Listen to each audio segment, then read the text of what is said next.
Welcome to No Place Like Home, the radio show, coming to you on WRXB 1590 AM and Pinellas County Connection TV. This program is presented to you as an opportunity to hear information that can help you fulfill the dream of owning your very own home.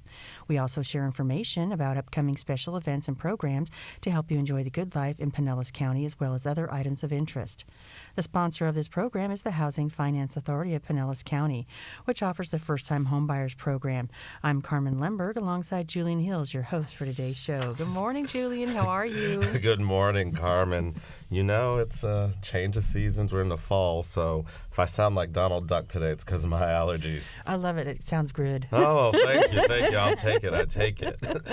Before we introduce our guests, Carmen has a message from our sponsor. Thank you. The Housing Finance Authority of Pinellas County is offering the First-Time Homebuyers Program, your key to home ownership, helping people in Pinellas, Pasco, and Polk counties make their dreams of home ownership a reality. The First-Time Homebuyers Program is for individuals who have never owned a home, have not owned a home in the last 3 years, or veterans. The HFA offers a low rate on its 30-year fixed-rate mortgage, and if you need a little help with down payment and closing costs, we can help with that too. To get your key to home ownership, visit www.pinellascounty.org/H as in housing, F as in finance, A as in authority. On the right-hand side, there's pictures down the side of the screen. The top one says, First-time homebuyers, what to know. Start there, then look at the next 3 pictures. For more information or comments about the show, give us a call at 727-223-6419 or email us at newhome@pinellashfa.com. Julian? Carmen, thank you for that important information. We have more important information today because today's show covers a very important topic. It does. Youth who are aging out of foster care. The number of youths impacted in our country is staggering. Our guests today offer a positive path forward for these young people. We'll get into the specifics in just a moment, but first, I'm pleased to introduce our guests. Kathy Plummer is a native of St. Petersburg and received her graduate degree in social work from the University of South Carolina. Kathy has worked in the field of child abuse and child abuse prevention for 28 years. Kathy has spent her entire career focusing on protecting children and strengthening families. 9 years ago, Kathy had the opportunity to help create Ready for Life, Inc.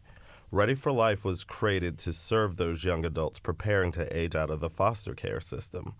Kathy is also involved in the Northeast St. Pete Exchange Club, and on the state and national level, the National Civic Organization focused on the prevention of child abuse as its national project. Kathy's dedication and commitment to serving at-risk children is unwavering. It's her desire to bring awareness to this vulnerable yet amazingly resilient population and let our community know how they can get involved. Shadai Simmons is the Youth Development Coordinator at Ready for Life.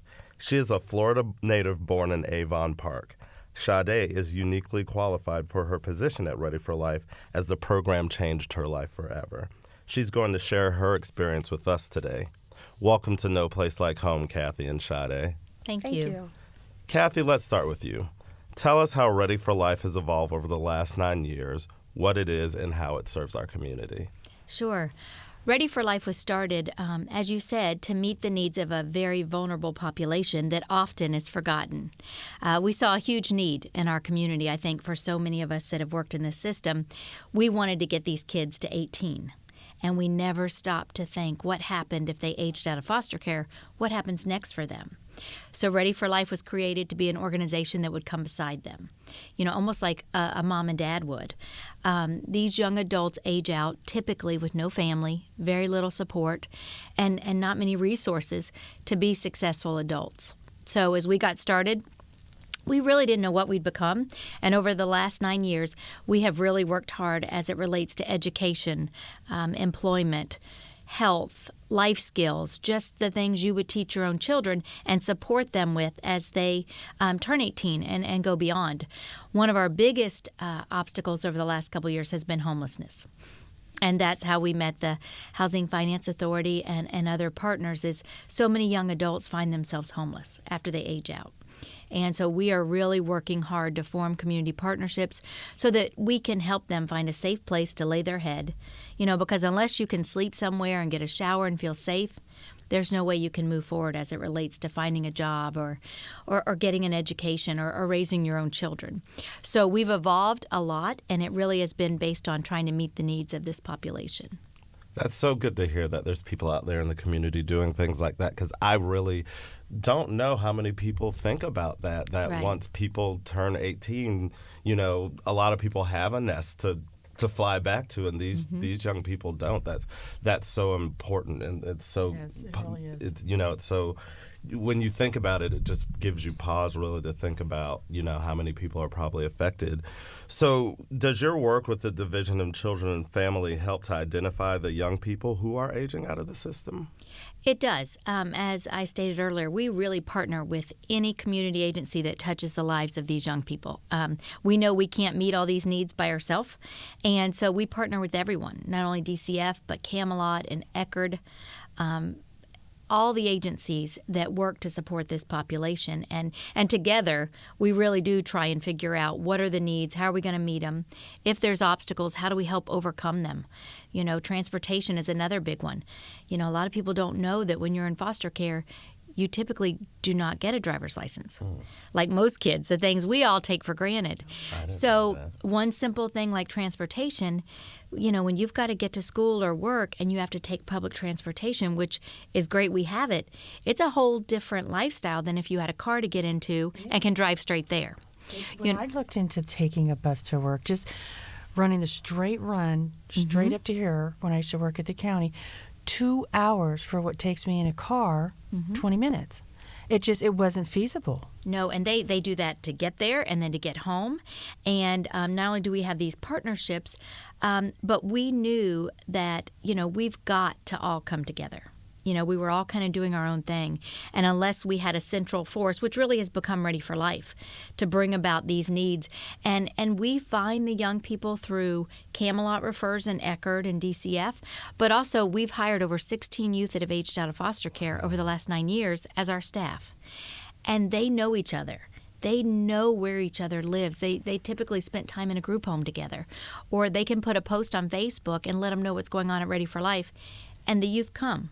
It's kind of like with anything. They've lived it, and they can relate so much better than most of us that have never had those experiences. Wow, that is so positive, and that's such a good thing to hear, that those people are able to give back to people just like them. Exactly. Absolutely. And that, Shadai, that brings us to you. Your personal story was just so amazing to me when I heard it. Will you share that with us today? Yeah, definitely. My journey actually started a little before foster care. My dad died before I was born. My mom was addicted to crack cocaine. She did struggle as a single parent. I always say she did the best she can, because I do believe she did. I know that her addiction at most times got the best of her. But I am a sibling of 5. I am the youngest, and growing up in the home, I was very dysfunctional. I witnessed my mom going through domestic violence and different bad relationships. We never really practiced healthy relationships in our household. But it was chaos growing up in the home. But I believe I made the best of it up until 12. I really didn't know how to take what was going on at home. And like kids, we all soak up things. And I was like a sponge. I soaked up everything I seen my mom do, and just, I was really a product of my environment. But at age 12, I ventured out into the world, not knowing what I was getting myself into, just really running from what was going on at home. I immediately got introduced to things that was really bad for me, including drugs. Drugs was my main downfall. I immediately got into crack cocaine, and I kind of followed my mom's footsteps. I did enter foster care at a very young age, probably between the ages of maybe 1 and 2, but my mom did regain custody of us back. So foster care wasn't where I kind of stayed. I went back home with mom. But from 12 to 17, my lifestyle was basically living on the streets, addicted to drugs, in and out of detention centers, and I was at one point I believe I was kind of institutionalized because that's what I was used to. I was so used to being put in the system, being put back out, being put in the system. I never was a bad kid. I was not a bad kid. I made bad decisions. Again, I was a product of my environment. But through it all, I realized that now that I'm older, I realized that I went through what I went through because I had no support. My mom had no support. And unlike my fellow sisters and brothers who did enter the foster care system, my story is a little different because foster care was kind of like my ending journey. At 17, I kind of got sober and clean. That was, I'm not going to say kind of, I did. Thank God. That was really my breaking point. At 17, I got arrested. I remember it like it was yesterday for the last time. And it was at this moment in my life, and it sounds sad to say, but at this moment I was sick and tired of being sick and tired. At 17, and I had to be tired of the lifestyle I was living, and I was ready to change, but I didn't know how, didn't know where, didn't know when. But they offered me to go into foster care or into a DJJ facility, which at this point, I wanted change, but I didn't know how to get it, didn't know, what to do. I just didn't want to be locked up. I wanted change, though. So I chose foster care. Again, like I said, my story's a little different. A lot of kids who are raised by the foster care system would have absolutely said no, because it is a lot of things that kids miss, being raised by a system. But I entered foster care. When I re-entered foster care at 17, my first group home was pretty much like the streets. Didn't want to stay there, so I offered to go to another one. And that's kind of where my change happened. I got a little support. They helped me get into GED and kind of get back on the right track. And then I aged out at 18. I was about 7 months pregnant. But at this point, I was in my apartment. I just turned 18.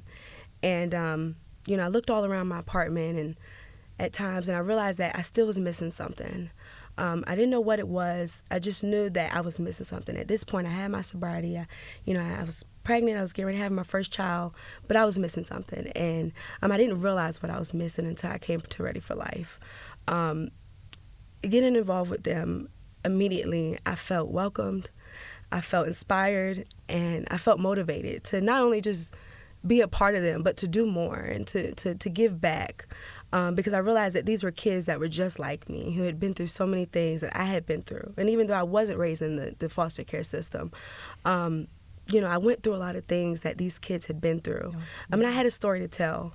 And I was just so eager to give back, getting involved with Ready for Life. I started out volunteering, going to their events. And ever since then, I've been involved with them. They really became my family. And I think not only me, but many of our youth, all of our youth, say that Ready for Life has become family because they have really held my hand in everything, whether it be a shoulder to cry on, help with groceries, a gas card, mentoring, the Mommy and Me group, which is awesome. I'm now the coordinator of our Mommy and Me group, which we started about 2 years ago. I call them my moms because I really understand them as a parent.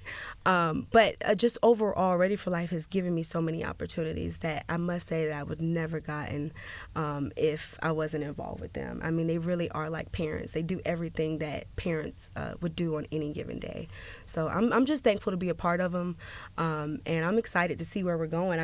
Since I've been involved with them, we've moved up a lot, and we've done things that we never thought we would do. So that's incredible. Every day I give back just by sharing my story and educating the community.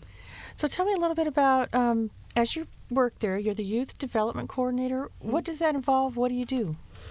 So part of my job is to do like intakes and outreach, but my main focus is at Ready for Life we have certain caseloads, and so my focus is to work with moms and kids and kind of get them resources in the community. But overall, I do intake processes. I tell my story throughout the community. I also like I said, we're it's about 7 staff, so we kind of really put our hands in everything. Really, whatever when a youth comes to us in crisis, we really build that relationship with them, and then we really kind of come together and see what we can do as a whole. So I'm really, on any given day, I can be doing anything, from transporting a mom to helping her find housing, to taking her to a food bank. I mean, any given day, we can be doing some mom and dad work. But I mean, my job is to make sure that events are scheduled, make sure youth come, do the intake process, and then the Mommy and Me group. The Mommy and Me group is really my baby, because again, I understand the moms, I connect with them so well, and I go to every function they have, baby showers, birthdays, whatever, you name it. They're my family. That's a fun job. It is. It really is. I mean, I really love my job. It's amazing to see these kids give their kids, I call them kids, but they're youth, but it's amazing to see them give their kids something that they never had, because being a parent doesn't come in a handbook, but still, if you're being raised by the system that never gave you the love, the support, the guidance, I mean, how do you give your child that? If you don't know how to give it, but they give it because it's something that they didn't get. Yeah. And that's what's amazing. I'm sorry, but I'm goosebumps here. But that's what's amazing about it. Oh, that's is so that wonderful. They can give their kids something that they never had. So, that's so wonderful. Wow. I'm breaking the cycle. I just love your story. It really touched a chord with me. That's why I wanted you to be able to share it with people, because it's so important to let people know there's hope. Definitely. You can change your life. There are people that are out there that want to help you do that, and that. And it could take one person. Exactly. That's what it took for me. Wow. And when I first heard about Ready for Life, and I was investigating all the things that you do, I have to tell you, I was so amazed at all the services that you offer. Do you want to tell us a little bit more about those services, Kathy? Sure. And as Shadai said, on any given day, it can be anything any of us would do for our own kids or grandkids. And I want to go back real quick. The one thing that she didn't really stress as much as she should, because she's a huge part of our Mommy and Me group, is when you think about it, we have 95 little ones that are between the ages of 0 and 8 that are children of young adults that aged out of foster care. Wow. Well, that is 95 little ones that they are now breaking the cycle of child abuse. And we are stopping generations of kids being raised by our foster care system, and Shadai's a big part of making that happen. So, but some of the other services, like I said, it really is anything. And Shadai, actually the last grade she completed was 5th. Shadai never had the opportunity to walk into a middle or high school because she was on the streets. But yet we were able to help her, like so many others, get her GED. A lot of our young people are different than Shadai in the sense that they are raised by the system. And what that typically means is it could be 20, 25, 30 different placements in the course of your life. Well, typically with any placement move where you live, there's a change in school. So most of our young people are so far behind. And so Pinellas County School System recently put a GED school in our facility. Wonderful. And so now we work with them. We get in volunteers that come and tutor them, because just putting them in a GED school, they need so much more than that. Oh, yeah. If you're at a 5th or 6th grade level, it's going to take a lot to get you through the GED. Some of the other things we do, as I said, transportation. We work with PSTA, and now they can come in and get an ID from us, and they can ride the bus anywhere, anytime with an ID. Not have to worry about getting a bus pass, or do they have money to get on the bus. We do a lot. That's not free either. No, it's not. And it can get expensive if you're doing it every single day. Oh, yeah. And other things are employment. We try and help them find jobs, and we work with our community and businesses, because a lot of them have backgrounds that a lot of people won't hire. But if we're working with them and they have a mentor and we're working with that business, a lot of times they will hire them. And we all come together and serve as job coaches and mentors and really give them a shot. That is awesome. I know when I was on your website that it is broke out into so many different things for people to look at, and for, I thought about this, but so many of these kids, if they're on the street, obviously they're not going to have access to a computer. But if they can get to a library or they get, to somebody that might have one, and once they can get on and see what is there, I was amazed at all of the different things that are listed there that you will help them with. And it's got to just bring out that light and say there is a way out. Yeah. And one of the biggest things really has been in the last couple of years, we started a mentoring program because they kept telling us we want one person that cares. One person to be on the other end of that phone. And besides Ready for Life, we're always there. So we started a mentoring program, and it has been so successful where they each, those that want a mentor, get that one person. They can call anytime, they can text, they can go see a movie or just go out and, shop or whatever, the normal things you would do as an adult with someone that really cares about you. That is so wonderful. That is amazing. That is so amazing. I'm circling back to Shadai's story, and one of the things that strikes me is that you really started on your path sort of late in your teens, and you sort of found your way to Ready for Life at 17. Many people might not have your path, but what is the best way for someone to get in touch with you if they were in need of what you offer? Well, definitely a website, Facebook. We also go out into the community. We are very well known. Over the past years, we've gotten real well connected within the community. Call my cell phone. Any website phone numbers you want to give us that we can share with people? Sure. Well, our phone number is 727-954-3989. That's our office phone. Wonderful. And our address is 4000 Gateway Century Boulevard, Suite 200, I'm sorry. And it's Pinellas Park, Florida, 33782. Oh, wow. And what's the website? The website. It's readyforlifepinellas.org. Perfect. Yes. Are there any restrictions about who can be who can take part in Ready for Life? How does that work?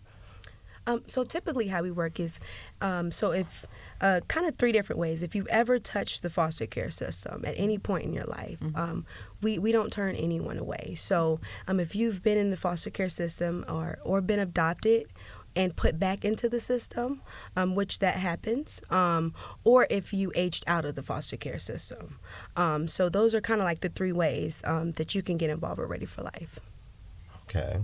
And Kathy, I heard earlier you talked about partnering with the businesses and having mentors and things like that. So if people listening today, citizens listening here on the radio right now say, that's something I want to do, that's something I want to be a part of, how do you get those people involved?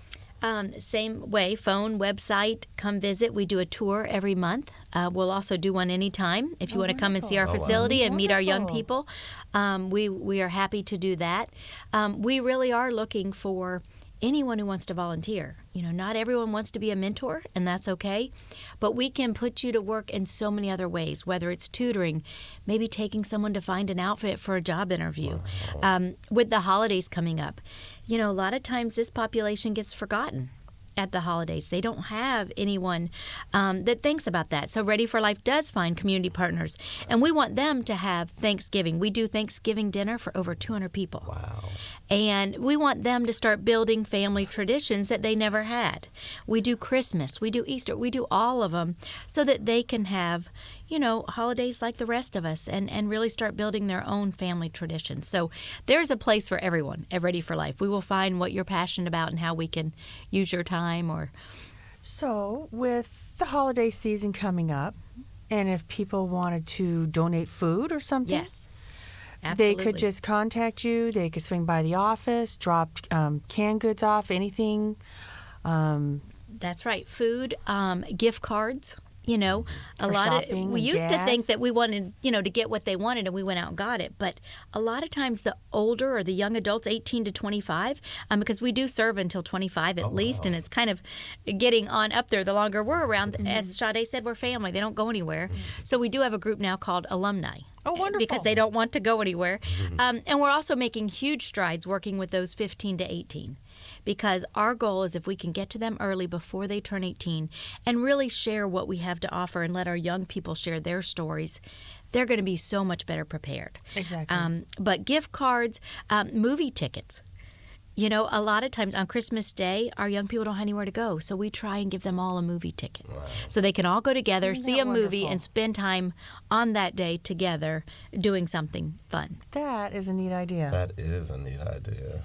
And what a fun and safe activity to be Yes. doing together. And that is just great. Is there anything else that you want to tell us about Ready for Life?